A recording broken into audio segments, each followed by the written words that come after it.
I'm Halee Wepking. That's John. That's Paul. We are Meadowlark Organics. Just to introduce ourselves, this is our mission. We are farmers committed to cultivating a regenerative ecosystem by growing real food, improving the health and resilience of our soils, protecting the safety of our water, and investing in the vitality of our rural community. And I've been thinking about this a lot lately. One of the things that I think is so amazing about grains, small grains, is that it's inherently based in community. Like it's at the foundation of civilization and agriculture. And obviously it looks different now with our big combines, but when we're able to regionalize these grain economies, we're able to employ more people, we're able to feed each other, feed our communities, revitalize small towns, and take care of the land that we steward in a way that we're proud of. So, as Alicia said, this is basically, we're just going to talk kind of about our story, how we got to be where we are, which is kind of a crazy journey. This is a picture of the basement kitchen where John and I met in New York City. We worked at a restaurant called Prune. I'm over there in the short hair and no hat, breaking the rules. And that's John to the very far left. Prune is a well-known restaurant and happened to bring us together until one day John confessed to me that his real dream was to move back home to southwest Wisconsin and try to run his family's farm in Grant County. And I had always been interested in farming, and especially as a cook became more and more interested in where our food came from, but I didn't feel like I had any entry point into farming. So I married a guy who had a family farm. So we left New York and moved to Lancaster, where we ran a breakfast and lunch cafe called Dewey's on the square. And we were running the cafe, we were farming in the evenings and on the weekends, and had plenty of passion projects and basically failures, like trying to grow different varieties of edible dry beans that we have had more success now with Paul's farm. And, just really took to it. And at a certain point, when I was 7 months pregnant driving a tractor raking hay, we realized that our goal of transitioning the family farm wasn't really going to be very feasible. The family said, of course we want to pass it on to the next generation, but they weren't ready, and we were. And we came to the conclusion that farming was more important to us than farming a specific piece of land. So this day, I went home early and got on Craigslist and searched organic in the Madison jobs. And I found a lot of minimum wage CSA weed picking jobs. And then I found Paul's post. And basically I was like in tears. Maybe it was because I was pregnant, but it was also like it just felt like this fell in our laps at the exact right time. So when I remember reading it and how excited I got and writing this really passionate email back, and John came home late that night and I was like, I found this thing, you have to read this, oh my God, like this could be what we could do. And it turned out that it was. It turned out Paul had this post often on Craigslist for, I don't know, a couple years or so. It was exactly what we were looking for, and we happened to be also what he was looking for. We were very lucky. It was very serendipitous. John started working for Paul 2 weeks before our son was born.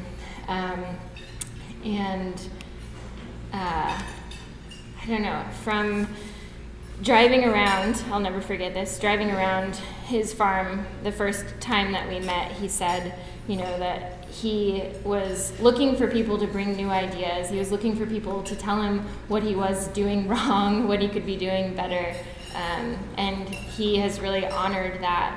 So, when we talk to other people about obviously we were very lucky to find this opportunity, and like how can it be replicated? And for me, it comes down to, well, the first thing is if you want to farm as a young person and you might not have access to land, you need to get a job farming. You don't need to have land first. There are plenty of farmers who are out there who are willing to pass on their knowledge. It's such an invaluable relationship that we have, this mentor. And then, I don't know, the other thing that is so constant for us is a level of trust. So we trust that Paul will pass on what he can, and that will maintain our relationship in a way that we feel secure, and he does too. There's a lot of incentive from both sides to make this work, but I'll let Paul take over and kind of talk about where he was when we came into his life.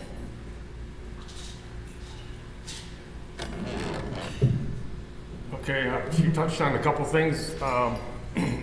Obviously, dairy farming was in my background, the fourth generation, and it was a hard thing to let go, but it was impressed upon me. We just had an untenable stray voltage situation. It just wasn't going to be fixed, so we just got rid of the cows. Because that was a known thing when it was going to happen, we had done rotational grazing before that.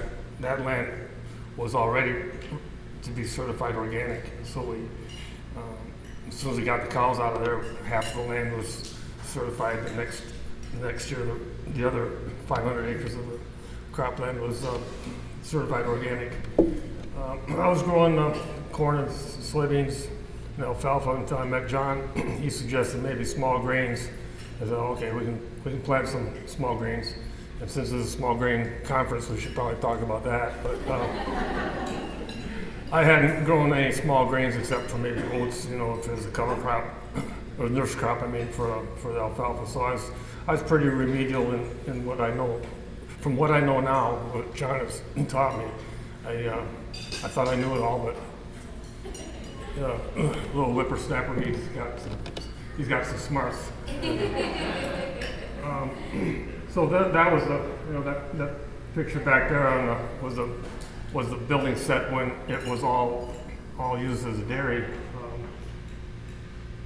Most of that has been removed by a giant fire we had, which then has allowed us to regroup and build some more infrastructure for the grain handling.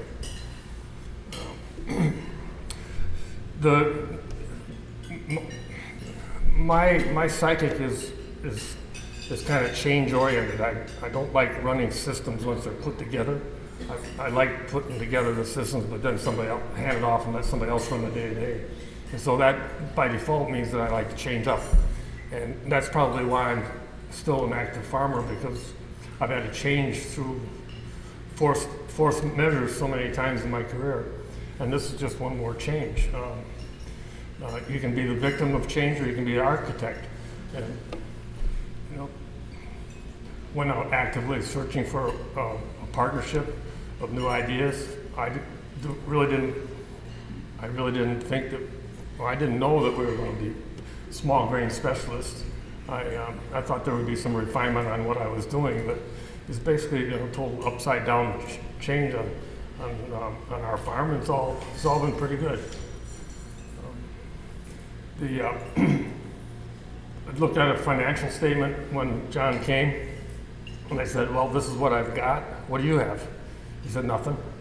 And I said, well, then you're going to build yours off of new ideas, and I'll preserve mine, but anything that grows new because of yours, that should be on your side of the balance sheet. So with that, they bought some property now from my farm. They got a house that they live in, and they've got a beef herd that's growing. And my idea is that, talking about trust, there's a debate about who's going to be worse off if one of us leaves. And I think that they would be, you know, if they leave, I still got my assets. If I leave, I'm not sure what happens. But we're working on all that, and you know, essentially all of my assets are tied up in a corporation. So transferring the shares is what we're going to be doing in the future here, and they'll be owning my farm as if they were blood relatives, and you know, just as my son would do. So I'm real happy with how it's turned out. We got a long ways to go. People ask me when I'm going to retire, and I said, John, well, when can I retire? And he says, you got to keep working. So, I mean, I'm pretty much doing what my dad did for me. It's just that John isn't my true blood son. But you know, they've adopted me into their family a little bit, so it's feeling pretty good. So we'll go from there.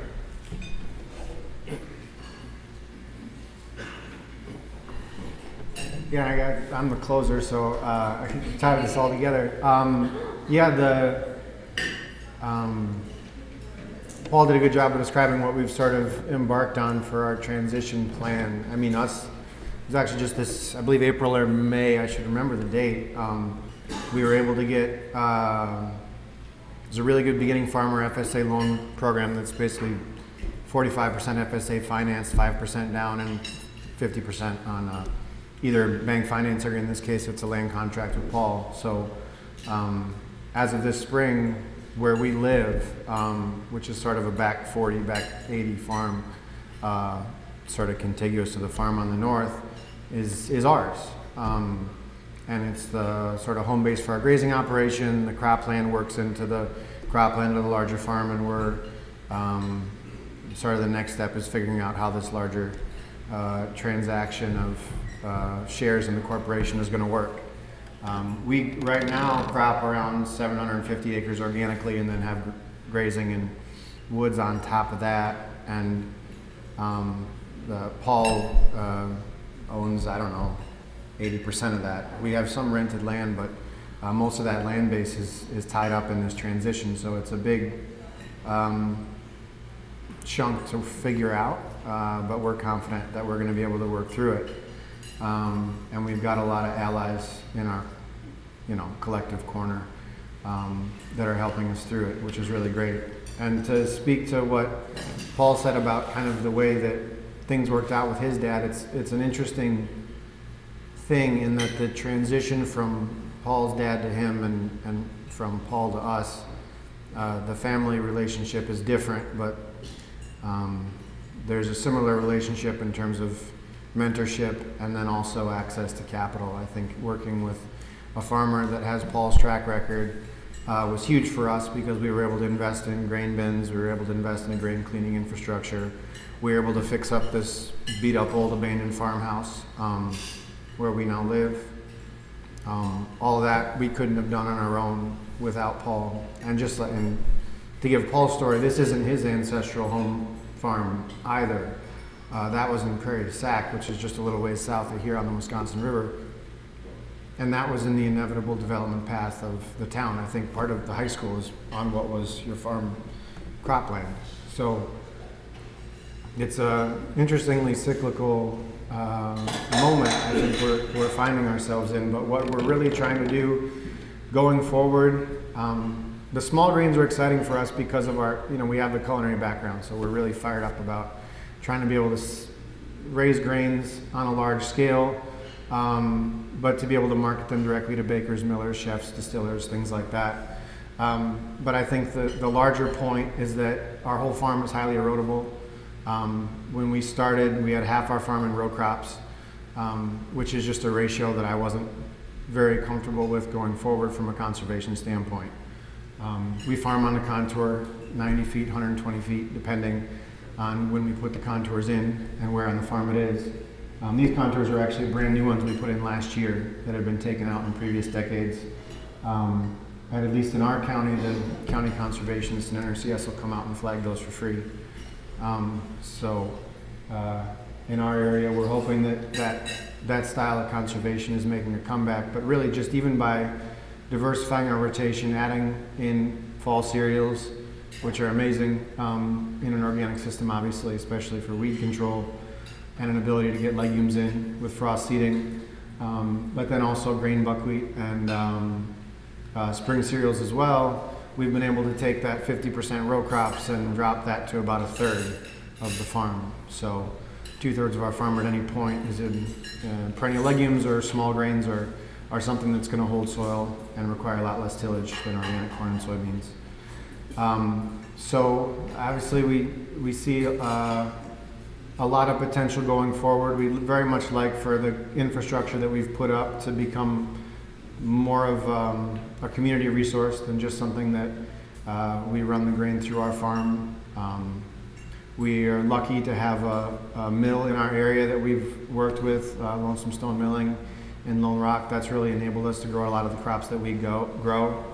And really having that processing infrastructure is really the key, I think, to making a lot of these small grains more profitable on an enterprise scale for farmers.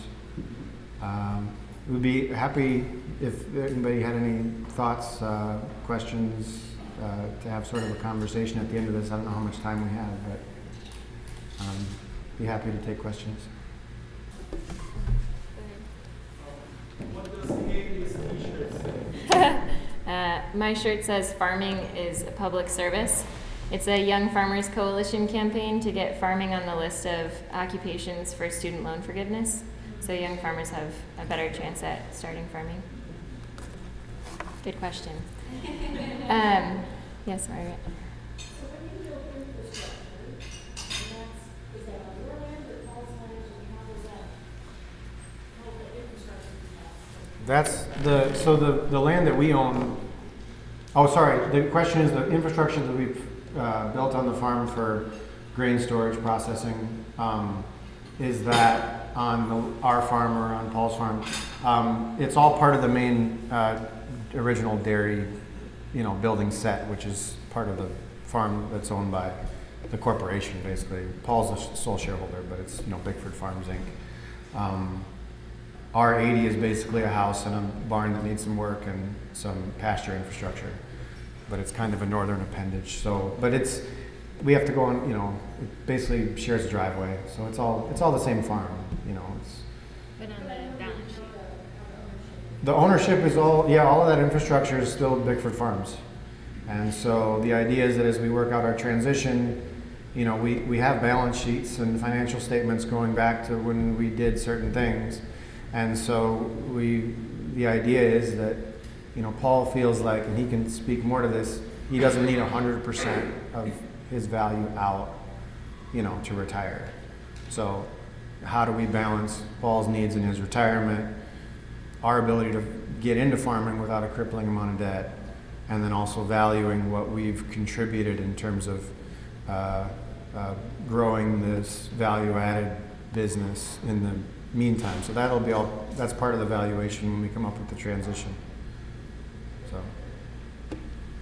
What's been harder to do, figuring out how to market all these different areas and selling product, or the actual going from being chefs to learning how to Yeah. The question is, what was harder, marketing? I'm brutalizing the question, but marketing the grain or learning the farming. Probably learning the farming, honestly, just because the marketing is a challenge, but because we're kind of conversant in that world, like we can go into a restaurant kitchen or a bakery and have a good sense of what chefs and bakers and distillers need in a wholesale relationship and what their quality standards are and stuff. It's nice to have, and to just have been in service on the restaurant side enough to understand customer service relationships. That was really an asset more than anything. It's hard to make the time for that marketing when you're also trying to farm. That's a big challenge.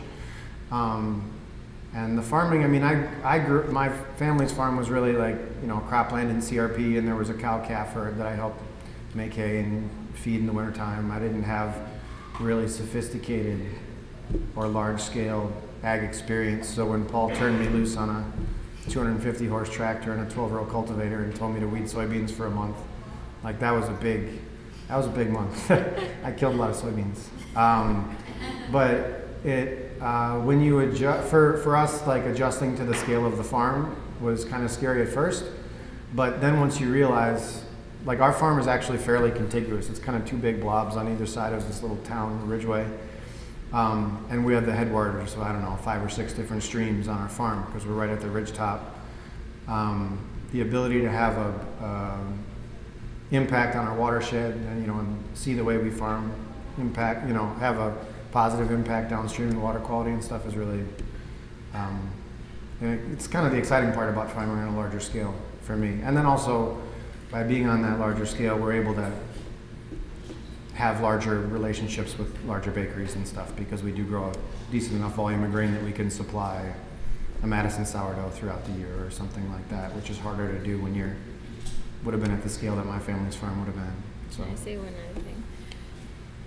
One other thing of note is that we received a USDA Value-Added Producers Grant, which has allowed us to direct market and develop a brand and sell at farmers markets and, really, try to grow demand for regional grains.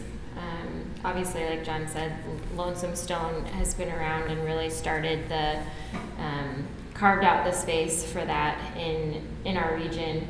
And when we were on John's family farm and we had this cafe that we were using Lonesome Stone flour, some people thought the pancakes had too much flavor because we were using local flour. But we approached Gil and said that we wanted to grow grain from him, and he kind of gave us the cold shoulder.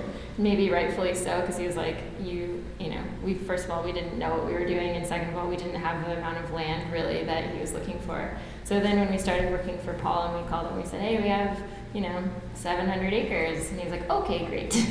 And so we really started working together more closely after that.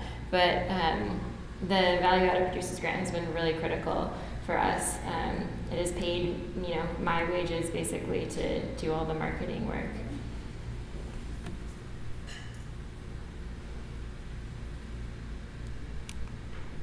And that's us with our son Henry and our daughter Lida eating pears off of Paul's pear tree. So, any other questions? Comments?